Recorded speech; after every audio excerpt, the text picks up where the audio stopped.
Hello, everyone. 반갑습니다.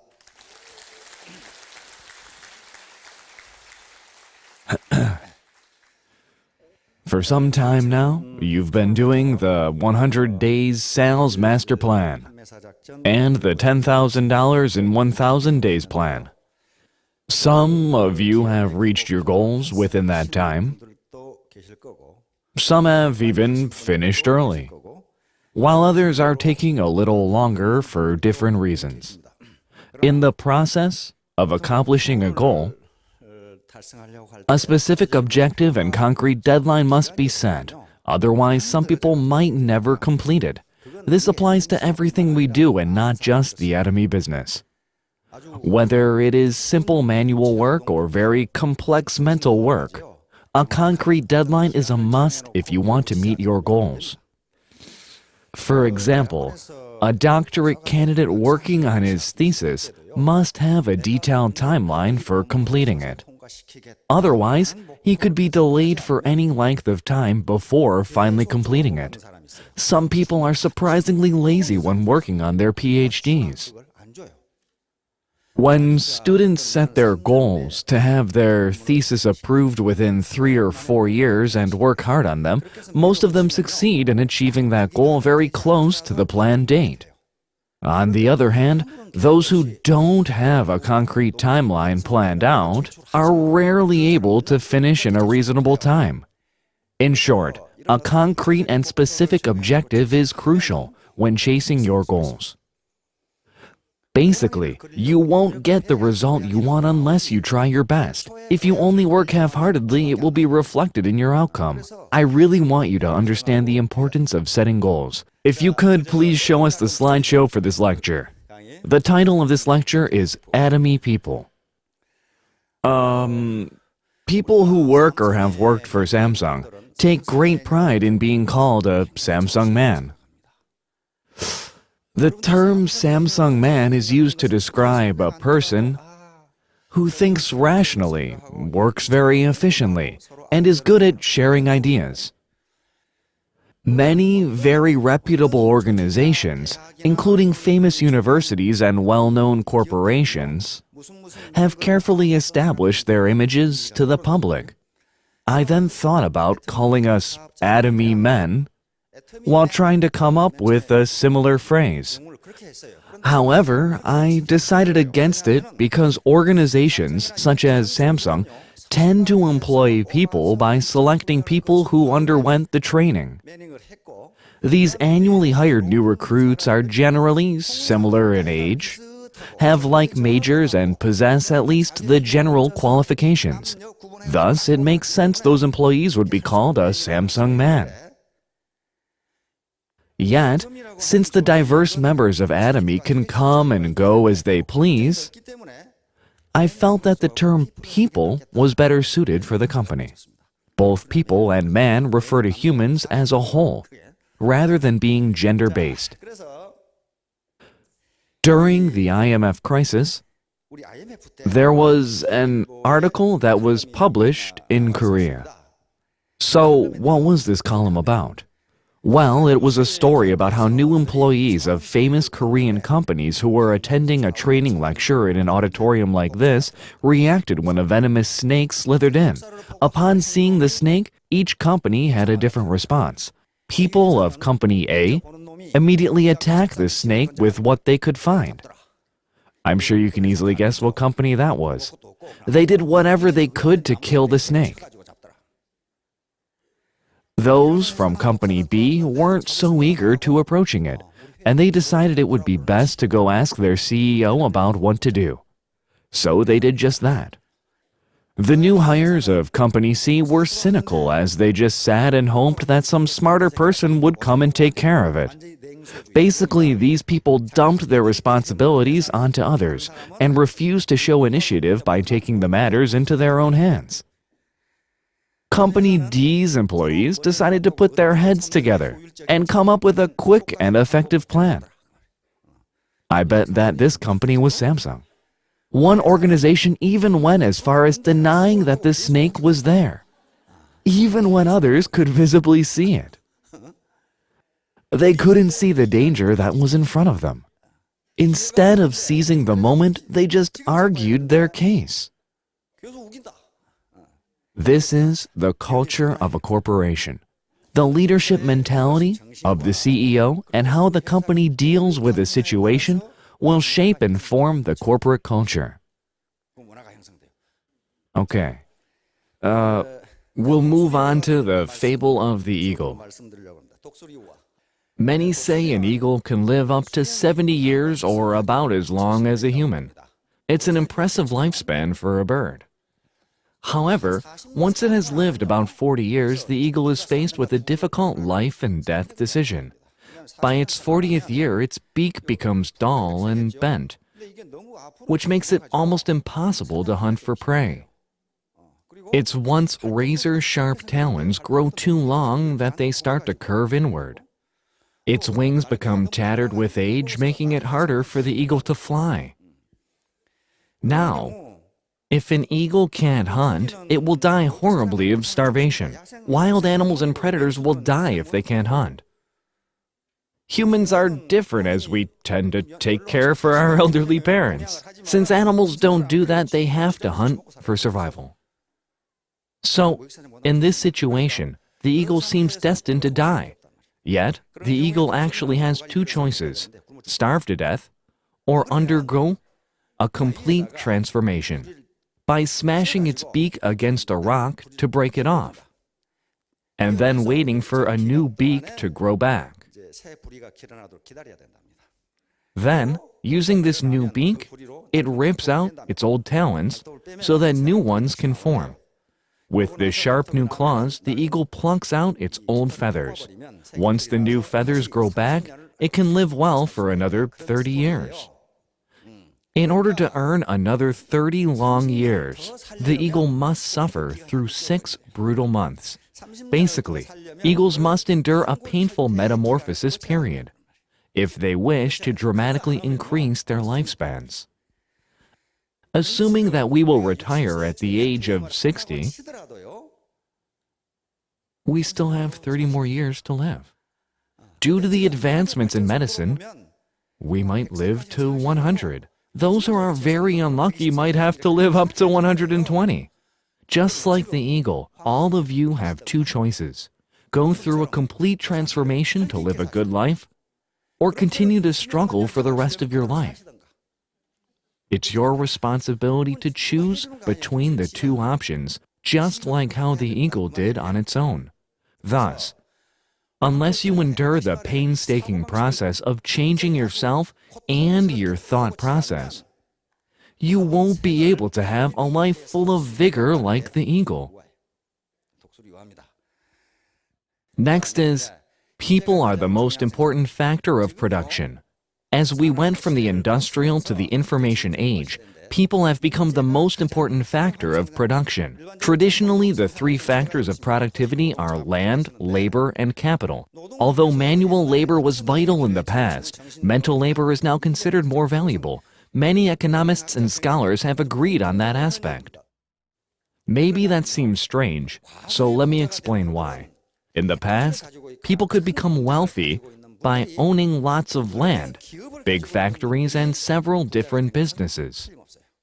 Today, many of the world's richest people, and especially those who were originally poor, do not necessarily own lots of assets or properties. They became wealthy on their own. Let's take a look at Bill Gates. He's not famous for owning lots of businesses or factories. Nevertheless, he's the richest person in the world. According to the latest data, his fortune is estimated at $72 billion. His business is located in Seattle, Washington. Although he is retired now, he only had his brain to help him build that fortune. Next is Warren Buffett. He runs a company called Berkshire Hathaway. What does this company do? It's an investment company that trades stocks and bonds. He is the second richest person, whose fortune is estimated at $60 billion. Don't even think about counting to 1 billion. You would never be able to finish counting that kind of money. I'm telling you, it's impossible to sit down and count to 1 billion. Next up is Mark Zuckerberg. the founder and inventor of Facebook. He is only 27 years old. His fortune amounts to about $30 billion without land or buildings. His brain power made him who he is today. You've all heard of Joanne Rowling, right? She used to struggle to survive on welfare as a single mother of one daughter. Up until now, over 450 million copies of the Harry Potter series have been sold worldwide and 7 films have been made. The profits from the films alone have reached about $7 billion. So, in 5 short years, she literally went from rags to riches. It took her merely 5 years to become super rich. She started out by sending the manuscript to 12 major publishers, all of whom turned it down. Fortunately, one American publisher took a great liking to the book and advanced her about $120,000 even before publishing it.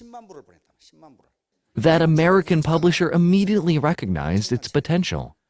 What do you think might have happened if those 12 publishers had instead recognized the book? They would be raking in money today. That is no longer possible for them as that American publisher took it. This teaches us a moral about the importance of recognizing a diamond in the rough. J.K. Rowling is one of the richest people in the world. Her fortune is estimated to be about $1.5 billion. She bought a castle, remarried, and now lives happily. Another example is seen in the Jewish people. They had it tough because they didn't have much, and they were persecuted wherever they went. Nevertheless, the world-class wealthy are mostly Jewish today. They own most of the biggest financial companies, publishers such as the New York Times or the Washington Post, auction houses, and diamond dealers. They are not big property owners. The Talmud tells Jewish mothers to teach their children this.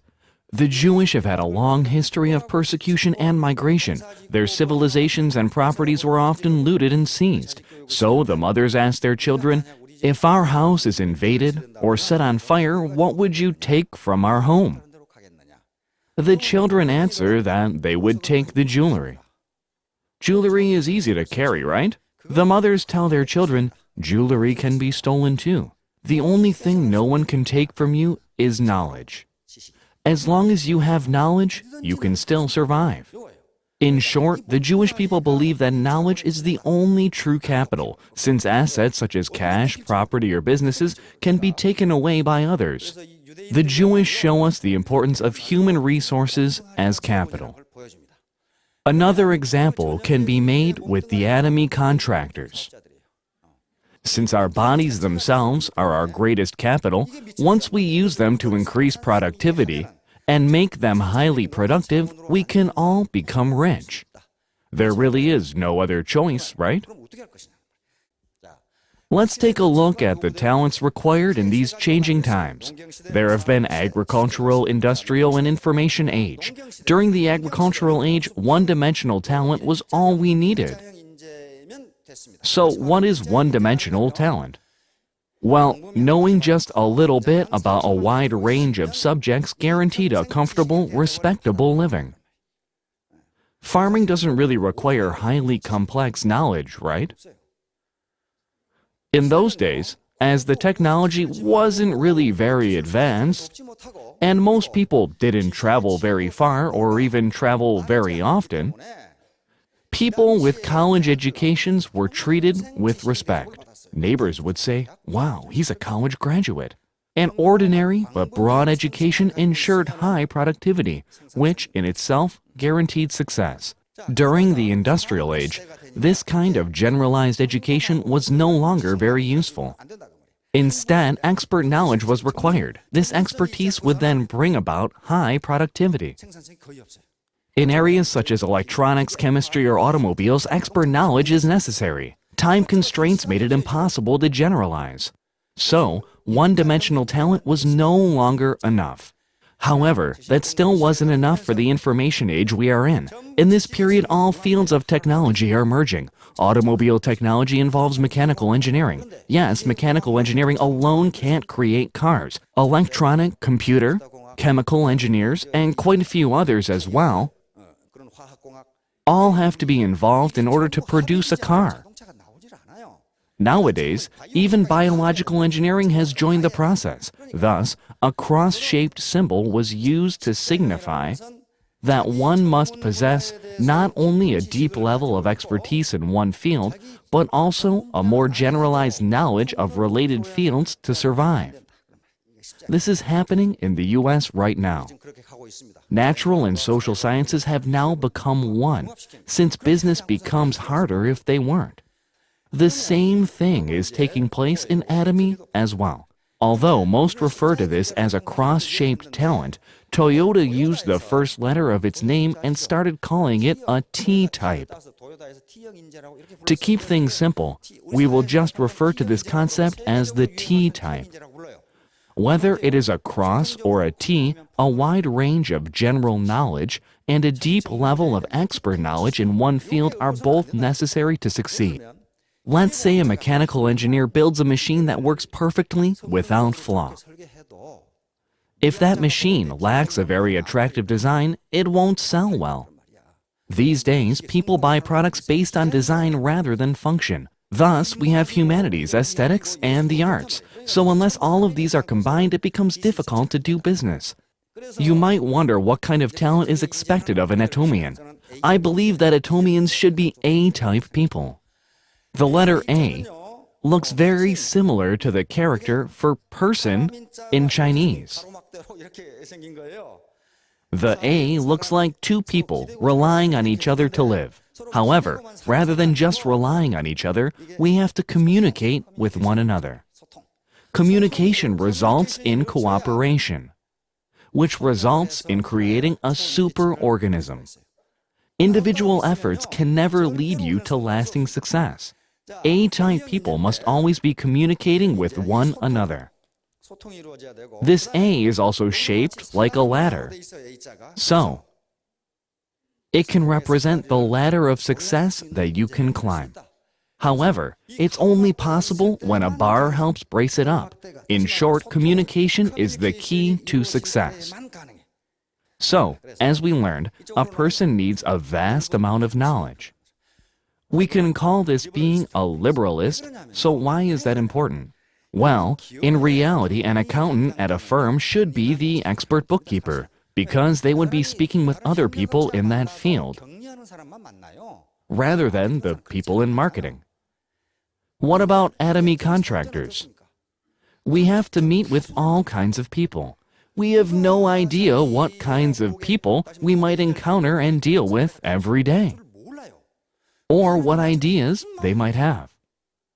That's why you need to be a liberalist and have a wide range of knowledge. You can obtain this by coming to the seminars and having exchanges as you meet with your sponsors and partners. That's how you gain general knowledge. All you need is a strong interest. Even if you simply drive past a sign, as long as you pay interest to it, it can become valuable information. If you don't pay any attention, then it becomes meaningless. If you are not a liberalist, you are going to feel very limited when doing this business, because you're going to have to deal with all sorts of people. We need to become specialists as well.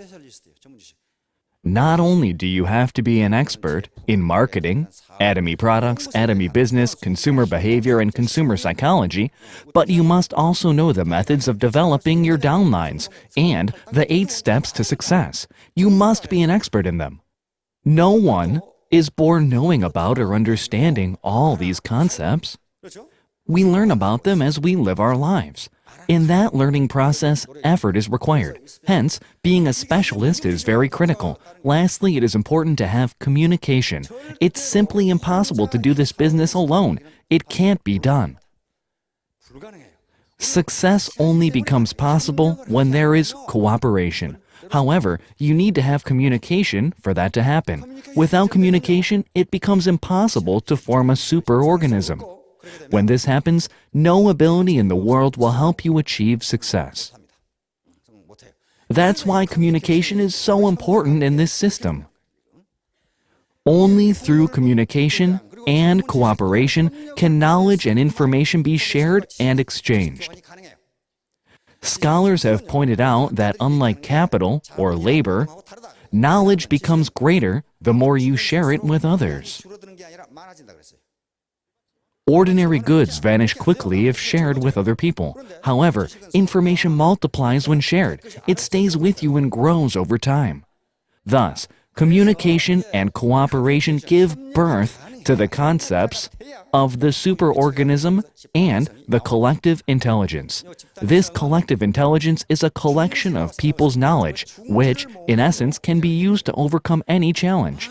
An individual can't do that, no matter how smart he or she is. Individual intelligence can never rival a collective one. That's just the way it is. That's when a synergy effect is created. Synergy effect simply means that the effect is greater than the sum of the individuals within it. Synergy can only happen when we are working together. There is also a counter-synergy effect, which is something that is less than the sum of its parts. Counter-synergy happens when individuals are micromanaged, or when people aren't willing or able to cooperate with each other. Peter Senge, a world-renowned scholar in organizational learning, came to this conclusion. He observed that when a group of 160 IQ were made to work together, the result of this group only equaled a collective IQ of 60. That's what happens when you don't have cooperation. When team members don't respect each other's abilities and efforts, even highly intelligent people will only produce disappointing results. When people of normal intelligence come together to form a superorganism and utilize the collective intelligence, they are able to obtain impressive results. This is the conclusion that many scholars came upon after much research. Thus, cooperation is always the best strategy. I have talked about game theory in the past few seminars. Many game theory experts tried to come up with the best strategy to produce the highest income, because life itself can be seen as a game, right? They wanted to choose a game theory that produced the best outcome in any given situation for everyone. And the cooperation-first approach came out on top. In other words, strategies that encouraged betrayal always performed the worst. Okay. There is a proverb that explains why communication is necessary for cooperation and forming a superorganism. In the Great Commentaries 1 for the Book of Changes, the proverb is summarized as close friendship. The first part reads, "But when two men are one in heart." What happens when people are of one at heart? It continues, "Not iron bolts keep them apart." This proverb ends with, "The words they in their union use, fragrance like orchid plants diffuse." So, when two people put their minds together and work as one, not only can they cut through metal, but also become as fragrant as an orchid. In other words, cooperation will make everything possible. Ultimately, we need to walk in someone else's shoes. Our goal is to obtain both general and expert knowledge, and to grow by communicating and cooperating with one another. To do this, we need to walk in someone else's shoes. A similar proverb appears in the Mencius. So what does this proverb mean? Well, it wants us to change our perspective. Simply, if you put yourself in someone else's shoes, how would you act? The maxim is appealing to our reason. Just thinking reasonably is not enough. So I added the concept of empathy, which means you need to feel it too. Not only do we need a cool head, but also a warm heart. Since it might be hard to just change perspective and have empathy, you need to act in consideration of others. As such, rather than complain about my lecturing style, you need to come up here and see for yourself how hard it is. Instead of criticizing someone's driving, you need to see how difficult it can be. This also applies to everything, even sales. Try doing sales yourself to see how hard it is. Otherwise, you won't understand how the other person feels. If you only walk in someone else's shoes, it will be very difficult to become a united heart. You need to empathize with your warm heart. See for yourself how hard their lives are. Some have many mouths to feed. Some barely make ends meet. Don't just try to relate to them by looking back at your past. You need to experience it by working together with your partners. Therefore, change your perspective by walking in someone else's shoes, empathizing and acting in consideration of others, and work together to become a superorganism. If you do so, you will all be making 10K a month within 1,000 days.